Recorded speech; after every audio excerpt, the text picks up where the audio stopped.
مفتی نذر الاسلام قاسمی الظاہری مدرسہ نور العلوم دربھنگا نے اپنا ایک پیغام جاری کرتے ہوئے رمضان کے مہینے اور روزوں کی اہمیت پر روشنی ڈالتے ہوئے تفصیلات سے واقف کروایا۔ آئیے دیکھتے ہیں ان کا کیا کہنا ہے۔ بسم اللہ الرحمن الرحیم وبہ نستعین اما بعد۔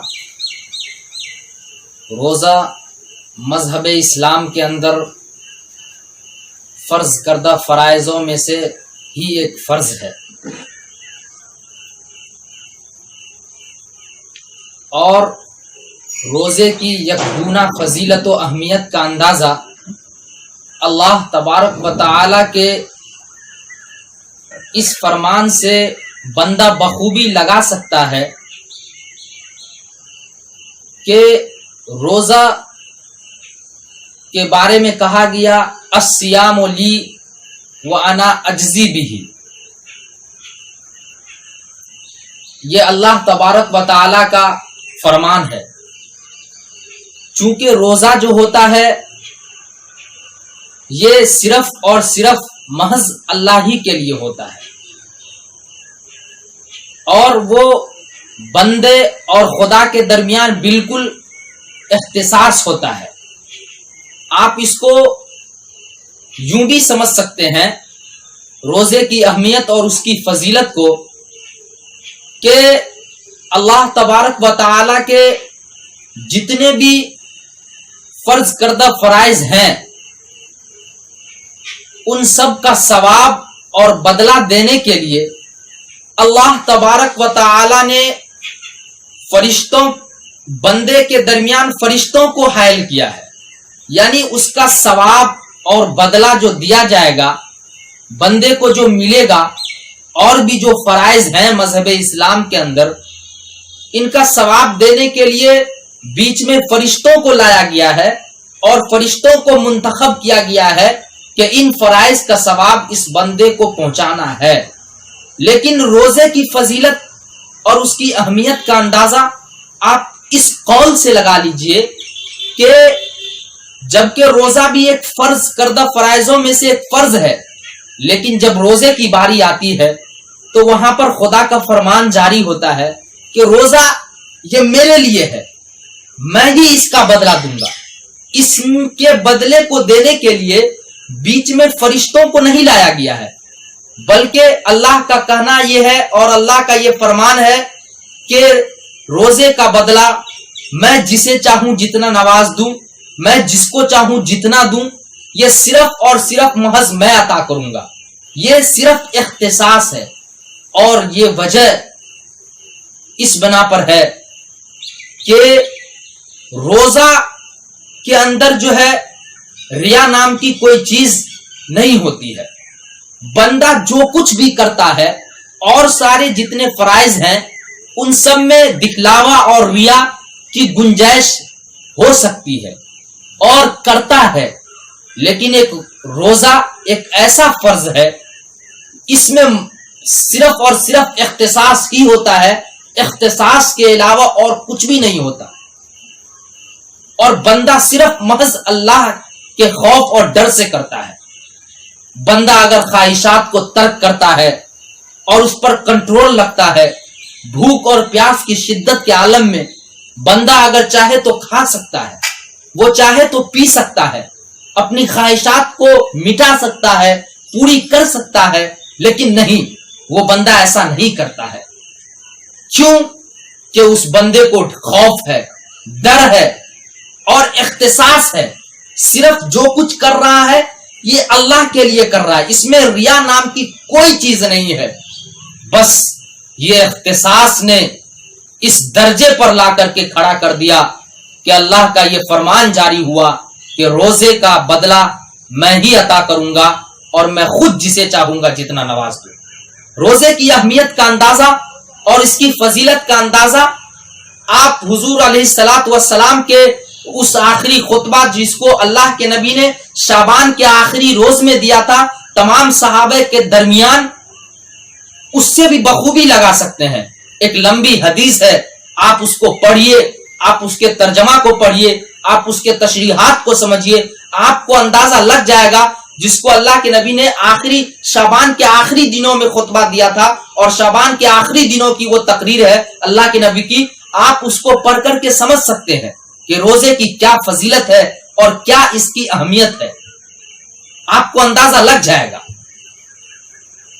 لیکن میرے محترم، میرے بزرگوں اور میری دینی بھائیوں، ان تمام تر فضیلتوں کے باوجود، ان تمام تر خوبیوں کے باوجود اور ان تمام تر اہمیتوں کے باوجود وہی روزہ قابل و قبول ہوگا، اللہ کے نزدیک وہی روزہ معتبر ہوگا، اور وہی بندہ ان تمام تر فضیلت کا حقدار ہوگا جو بندہ بحالت روزہ تمام تر منکرات، معصیات، مفسدات، مبتلات سے بچا کر اپنے روزہ کو گزار لے اور بحالت روزہ کو پورا کر لے، وہی روزہ اللہ کو معتبر ہے اور مقبول ہے۔ اور ہم اور آپ کو یہ بھی سمجھنا ہے کہ صرف بھوک برداشت کر لینا اور پیاس کی شدت کو برداشت کر لینا اور کچھ خواہشات پر کنٹرول کر لینا، اور ہم یوں سمجھیں گے کہ یہ روزہ ہو گیا، ہمارا روزہ مکمل ہو گیا، ہمارا روزہ اللہ کے نزدیک قبول ہو جائے گا اور معتبر ہو جائے گا، ایسا کچھ بھی نہیں ہے، یہ ہماری بھول ہے۔ اس لیے ہم اور آپ کو اپنے پیٹ کے روزے کے ساتھ ساتھ اپنے ہاتھ کا بھی روزہ رکھنا ہوگا، پیاس کے روزے کے ساتھ ساتھ زبان کا بھی روزہ رکھنا ہوگا، آنکھ کا بھی روزہ رکھنا ہوگا، کان کا بھی روزہ رکھنا ہوگا، پاؤں کا بھی روزہ رکھنا ہوگا، غرضے کے بحالت روزہ جسم کے سارے اعضاء کو روزے دار بنانا ہوگا۔ صرف بھوک برداشت کر لینا اور پیاس کی شدت کو برداشت کر لینا اور جو ہم یوں سمجھیں گے کہ ہمارا روزہ ہو گیا اور ہم ان تمام تر فضیلتوں کا حقدار بن گئے، ایسا کچھ بھی نہیں ہے۔ اللہ تبارک و تعالیٰ ایسے روزے داروں کے روزے کو اس کے چہرے پر تماچا کی شکل میں پھینک دیں گے اور اس کو مار دیں گے اور دھکے دے کر کے گرا دیں گے، اور وہ روزہ بالکل اللہ کے نزدیک معتبر نہیں ہوگا۔ اسی لیے ہم اپنے آپ کو مکمل کنٹرول کریں، ہم اپنے خواہشات پر مکمل کنٹرول کریں۔ روزے کے عالم میں اور بحالت روزہ بندہ اپنے جسم کے سارے اعضاء کو بالکل پاک صاف اور بالکل صحیح سالم بنا کر کے رکھے، پھر جا کر کے وہ روزہ اللہ کو مقبول اور معتبر ہے۔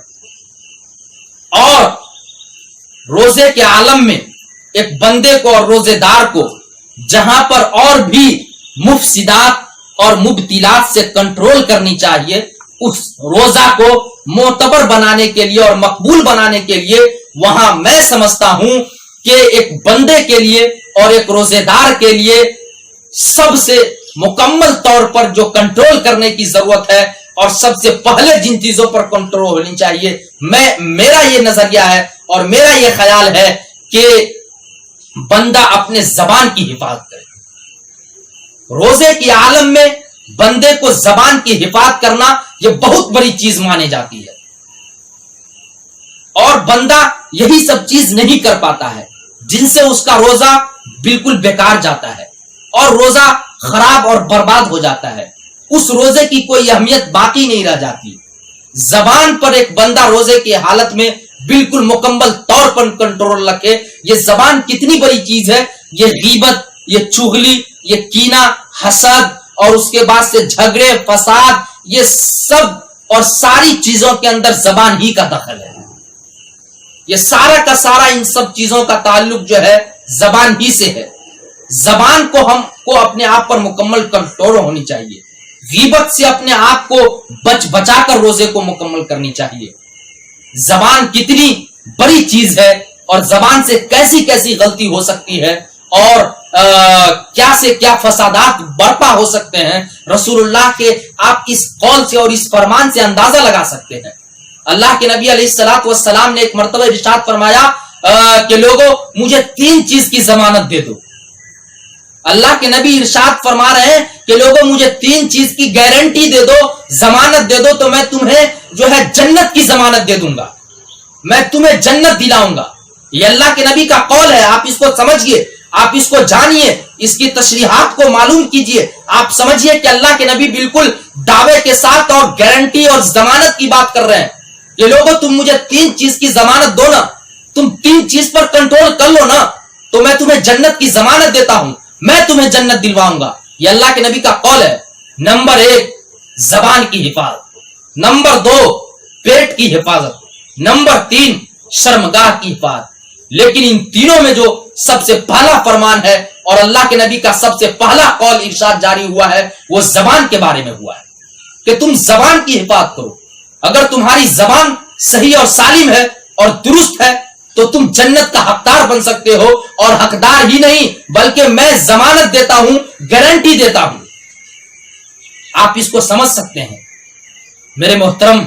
اس لیے روزے کے عالم میں اور ایک بندہ کو روزہ رکھ کر اپنی زبان پر مکمل کنٹرول ہونی چاہیے اور غیبت سے بالکل مکمل پرہیز کرنی چاہیے. اگر ایک بندہ روزے دار ہے اور وہ بندہ قرآن کے سامنے نہیں ہے, حدیث اس کے سامنے نہیں ہے, اچھے لوگوں کے پاس نہیں ہے اور صحبتیں اچھی نہیں ہے, تو اس بندے کا جو دن گزرتا ہے وہ سمجھ لیجئے کہ پورا دن غیبت کے اندر گزرتا ہے. بس دوسرے کے بارے میں غیبت کرنا, بکواس, لغو باتیں, فضول کی باتیں, یہی سب میں وقت گزاری ہو جاتی ہے. لیکن اگر قرآن اور حدیث اس کے سامنے نہیں ہے, نماز نہیں ہے اور صحبتیں اچھی نہیں ہے, تو پھر یوں سمجھا جائے کہ وہ بندہ بالکل اپنے دن کو غیبتوں میں گزار دیتا ہے, فضول بکواس لغو باتوں میں گزار دیتا ہے. اور غیبت کتنی بڑی چیز ہے. روزہ رکھ کر تو غیبت کرنا یہ تو اور بہت بڑی چیز ہو جاتی ہے. ذرا غیبت کتنی بڑی چیز ہے آپ اس کو پہلے سمجھیے, پھر روزے کے عالم میں بحالت روزہ غیبت کرنا یہ کتنی بڑی چیز ہے آپ سمجھ سکتے ہیں. غیبت ایسا سنگین جرم ہے اور اتنا بھیانک گناہ ہے کہ رسول اللہ صلی اللہ علیہ وسلم کے زمانے میں ایک واقعہ پیش آتا ہے. دربار رسالت میں پیش آمد واقعات سے آپ اندازہ لگا سکتے ہیں کہ یہ کتنا سنگین جرم ہے. آپ علیہ الصلوۃ والسلام معمول کے مطابق مسجد نبوی میں بیٹھے ہیں, تشریف فرما ہے. ایک محلے سے عورت آتی ہے مسئلہ پوچھنے کے لیے.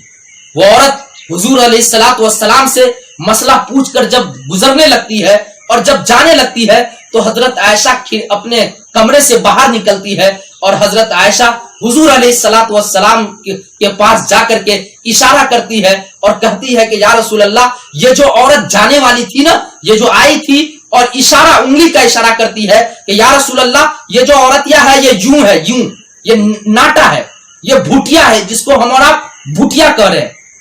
یعنی کہ عائشہ رضی اللہ تعالی عنہا کا یہ کہنا تھا کہ آپ کے پاس جو یہ عورت مسئلہ پوچھنے کے لیے آئی تھی یہ عورت بھوٹیا ہے, ناٹے قد کی تھی. اتنا سننا تھا کہ اللہ کے نبی علیہ الصلوۃ والسلام کا چہرہ بالکل سرخ ہو گیا اور غصہ ور ہو گئے اور چہرہ بالکل لال ہو گیا. حضرت عائشہ سمجھ گئی کہ اللہ کے نبی علیہ الصلوۃ والسلام ہم سے ناراض ہو گئے.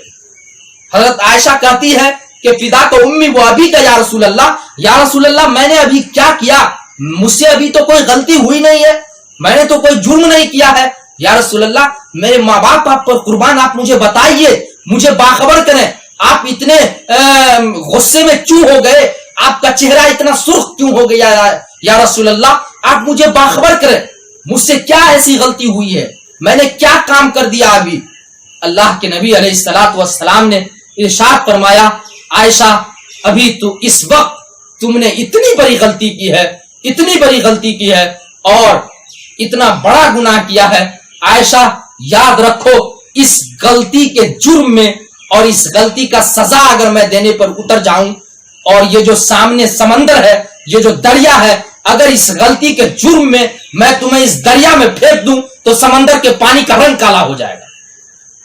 یہ غیبت کا جرم اللہ کے بارے میں اللہ کے نبی بتا رہے حضرت عائشہ کو کہ اتنی بڑی غلطی کی ہے ابھی تم نے کہ میں دریا میں پھینک دوں تو سمندر کے اور دریا کے پانی کا رنگ کالا ہو جائے گا. آپ اس سے سمجھ سکتے ہیں کہ غیبت کتنا بھیانک جرم ہے اور کتنے برے اس سے کام ہو جاتے ہیں اور کتنے جھگڑے اس سے برپا ہوتے ہیں.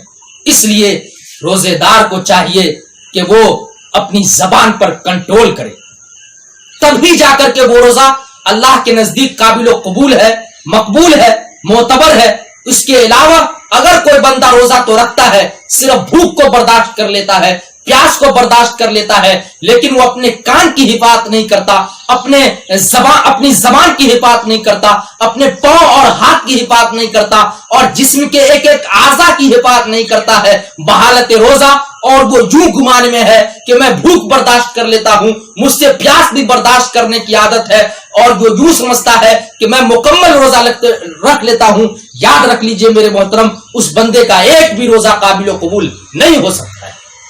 اللہ کے دربار میں اس روزے کو پھینک دیا جائے گا, اس کے چہرے پر تھپڑ کی شکل میں لوٹایا جائے گا, ایسے روزے کو جو روزہ صرف بھوک برداشت کرنے کے لیے ہے, جو روزے دار صرف پیاس برداشت کرنے کے لیے روزہ رکھتے ہیں, اس کے علاوہ اس کی زندگی میں کوئی چیز نہیں ہے. روزہ تو نام ہے تبدیلی کا, روزہ تو نام ہے اگلی زندگی سے ان زندگی کے اندر. جب ماہ رمضان میں ہم داخل ہوتے ہیں تو ہماری اگلی زندگی بالکل ان سب چیزوں سے الگ تھلگ ہو جائے, بدل جائے, اور یہ بدلاؤ پھر 11 جو مہینے ہیں ان 11 مہینوں میں نظر آئے. روزہ تو اس چیز کا نام ہے. روزہ صرف یہ تھوڑی ہے کہ ہم بس سحری کے وقت میں کچھ کھا لیا اور اس کے بعد سے کچھ پی لیا, پھر دن بھر ہم بھوکے رہے, اور مغرب کی جب اذان ہو تو ہم پھر کھا لیے. یہ روزہ ہے؟ یہ روزہ نہیں ہے. آپ اس کو سمجھیے.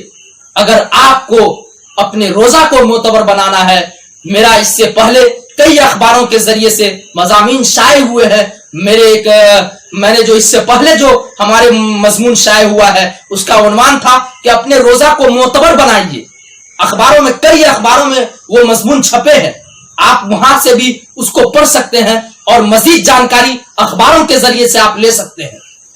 بس انہی چند باتوں پر آج کی بات کو میں مکمل کرتا ہوں کہ میرے محترم, آپ اپنے روزہ کو مقبول اور معتبر بنائیے, اور اللہ کے نزدیک بامقصد بنا کر کے پیش کیجئے. بے مقصد ہم اپنے روزے کو نہ بنائیں. اگر ہمارا روزہ بے مقصد ہے اور معتبر نہیں ہے تو اللہ تبارک و تعالیٰ کو ایسے روزہ کی کوئی ضرورت نہیں ہے. وہ روزہ واپس کر دیا جائے گا, وہ روزہ لوٹا دیا جائے گا.